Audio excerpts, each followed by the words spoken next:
which is Shabbos Mavachim, the Shabbos we're going to be blessing the month of Tammuz, which is a extremely important month. We'll have time to discuss that.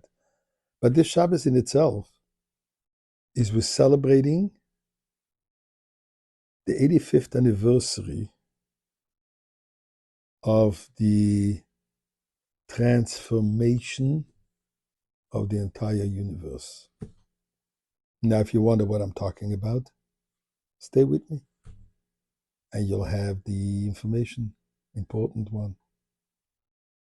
But first of all, thank you to Hashem. Mizmoy l'soida, real adonai kol haaretz. Ivdu es adonai v'simchu b'ay lefanav b'non aduk adonai elohim hu asanu. V'lo yanach na'ama v'tzah merisa b'yeshor b'sedech hatzoreis b'sila. Hoydu lebachu shemay kitoi v'adonai le'elam chazdoi v'yad doi v'dor emunasoi. Tzedakah is always important, especially Erev Shabbat. Parashat Shlach. Excuse me. 28th day of the month of Sivan. 28 in Hebrew is Chavches Koyach. Sivan, the month of the giving of the Torah. Not that long ago, we've celebrated Shavuos, the third month of the year. So 85 years ago, the Rebbe and the Rebbetzin miraculously were able to be saved from war-torn Europe. They were in France under Nazi occupation. Finally, miraculously, smuggling themselves over to Portugal.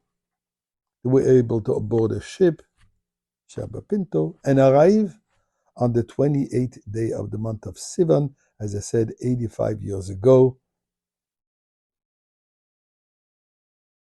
in the year 1941. Now, obviously, the Rebbe being saved is a great day. But why am I saying that this is a worldwide transformational event?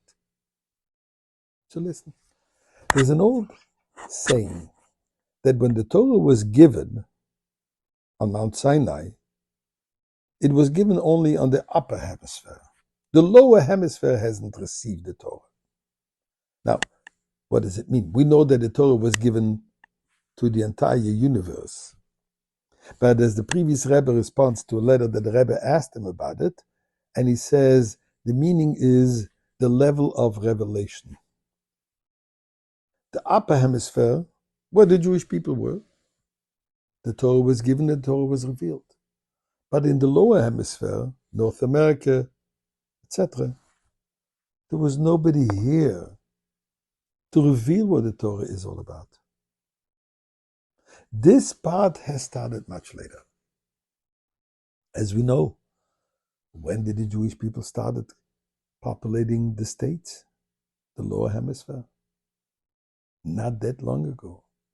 But particularly when the Rebbe arrived, and this is a year after the previous Rebbe arrived, the world changed completely. 770 Eastern Parkway, Brooklyn, New York, became the center from where Torah teaching, Hasidic teaching disseminated worldwide in unprecedented manner, which when the Rebbe arrived were just a handful of a few people, a few Chassidim. The previous Rebbe had a minyan, a few people, more than a minyan obviously, but the numbers were minimal.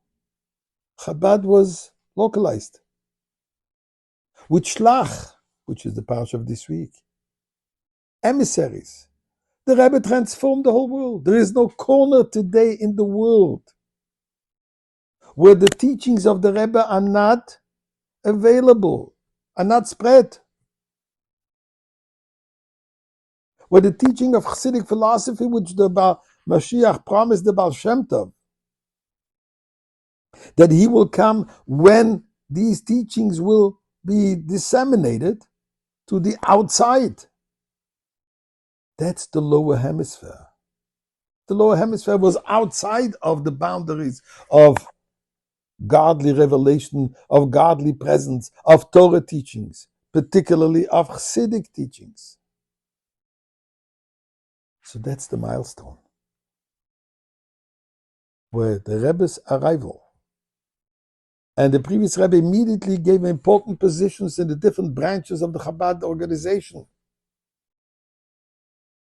And it grew to what it is today. Just yesterday, I got a phone call from somebody in England. A child of theirs has to be in a small little city in California somewhere. Honestly, I didn't know where that was. But immediately I looked up, who's the shliach? Who's the local shliach? Within a half hour, it's all organized, taken care of, and everything is fine. Shlach. So this Shabbos, Koyach Sivan, the power of the month of Sivan, the power of the giving the Torah, and ultimately the final revelation of the Torah with Mashiach. Now,